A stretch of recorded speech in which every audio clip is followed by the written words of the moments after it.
Hey everyone, Jag Taggart 93 here with yet another Doom WOD review. Today we're looking at Cocytus, I think that's how you pronounce it, or Cocytus, I don't know. But it's a February 2020 WOD by Wagner, and it has some really tight gameplay, some smart use of lighting and enemy placement, plenty of incentive to explore and secret hunt, and it all comes together in a really satisfying and awesome boss fight ending. So the gameplay is very competently put together. I really recommend playing this one on ultraviolence, which gives you a pretty satisfying experience with moderate difficulty. The WOD gets really hard when you start feeling strapped for ammo and supplies, but there really is plenty of goodies in this map. You see, the thing is, a lot of them are actually hidden. It's possible to complete the WOD without prioritizing searching for these secrets, but finding them makes the difficulty go way down actually. And even if you do find a lot of the secrets, there's still enough there to really kick you in the pants if you're not careful. But first timers will have very little difficulty finding at least 2 or 3 secrets because again there's quite a few of them, there's over a dozen actually. Now a lot of the encounters reward fast thinking and fast reflexes. Hurt Me Plenty and Ultraviolence for example will make that clear right off the bat when you start the WOD and you're immediately face to face with a shotgun dude. Now if you just stand there and think about what you're going to do next, you'll be picking buckshot out of your ass for the next week. And so what you got to do there is just, think fast. And things like that keep happening. You open doors and immediately have 2, goat knights creeping right up to you. Now the smart thing to do is to run right into their room, get some space, and engage them and the other enemies while you can do the dance in that larger area. If you stand your ground in the smaller room, you'll end up fighting, in a proverbial phone booth. Not a lot of room to move and dodge, and you'll probably get overwhelmed really quickly. Indeed, retreating when you're able to, or advancing as quickly as possible, are smart things to do, and a lot of combat is introduced that way. Not a lot of combat situations will be arena situation, or have enemies teleport in wave after wave after wave, except for the very end, but more on that a little later. Now, longtime viewers will know that when it comes to style and substance, I'm very big on style. Sometimes I think I maybe put too much of attachment on style over substance, so if I play a map or a WOD that has really good gameplay, but bland textures and not a lot of imagination, I tend to knock it a little harder. But I'm just a sucker for flavor, and especially when that flavor is done intelligently. And here it is. I absolutely love the dark browns and reds that dominate the color scheme of this map, and it really makes an interesting contrast and juxtaposition in keeping with the overall theme of this map of dark subterranean caves and tunnels, and then yet frantic fights outside under a scarlet skybox hellscape.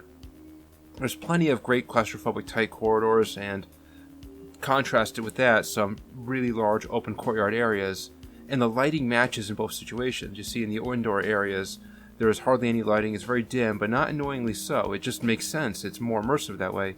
And in the outdoor areas, it's very bright, but yet the challenge is still there, and by challenge, you definitely will see what I mean once you reach the end of the WOD, because at the very end of the map, you get an ending fight with a cyber demon on a platform. And it's one thing to have the cyber demon just appear right in front of the exit at the very end. It's another thing how it's done here. Now again, you're teased along with the increasingly present color of red, and you're getting a sense that it kind of means danger, right? And then right when you trigger this boss fight, the screen fills with that color, and I was on the edge of my seat, and yeah, I've faced many cyber demons before, we all have, but when you have just a little bit of build-up, it makes it all that more awesome and epic feeling. And indeed it was. You get just enough room to maneuver on the platform. You want to circle strafe and, just take them down. When I fought him, I didn't have enough cells to really go to town with the plasma rifle, and if there's a BFG here, I missed it, so I used the super shotgun, which is a capable weapon of taking down a cyber demon, provided you do the dance, provided you're moving and jiving, and things go pretty well. And you got room too, which is nice. Now, the author could have had this just in a large room and just had walls on either side, but that increases likelihood of taking splash damage. So it's a very smart thing here, having this area, this platform as open as it is. Yeah, there's a risk of falling off, but that's much easier for you, the player, so those rockets aren't hitting walls and hitting you with splash damage, provided you're not standing right in front of one of the pillars. But that's just a really cool thing you gotta keep in the back of your mind as you're moving. Pay attention to the pacing of the cyber demon's rockets. Make sure when he fires a rocket, you're not too close to a pillar where you'll take that splash damage. And you may die one or two times here, but it's not that bad. It's pretty satisfying actually. And thankfully, it doesn't end right there. No, sir. Right after the cyber demon dies, you have a portal open, and from the portal come these waves and waves of demons. And so, mention that, and here it is, these waves of demons coming in, filling the platform, and what you want to do is kind of clear a way to the platform and escape. Now, I really like to imagine that this portal is actually a portal, to hell.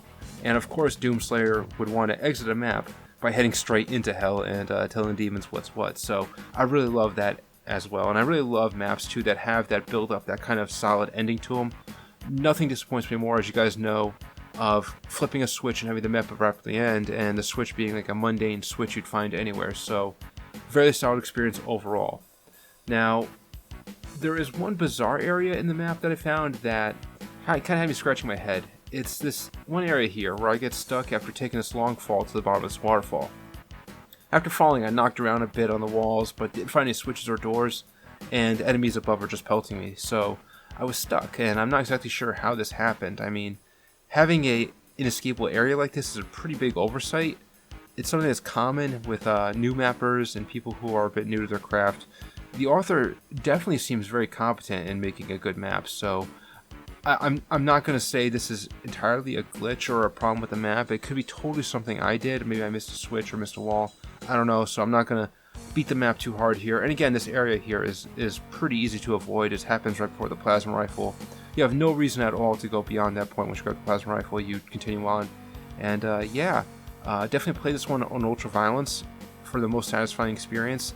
Yes, there are Hell Knights. Yes, there is a Pain Elemental. Yes, there's even an Archvile. And of course, there's the Cyber Demon as well. And all of it is very fairly paced as well, and it rewards fast reflexes and consciousness to timing. So overall, I rate this one a 7.1 out of 10, which makes it a great map in my opinion.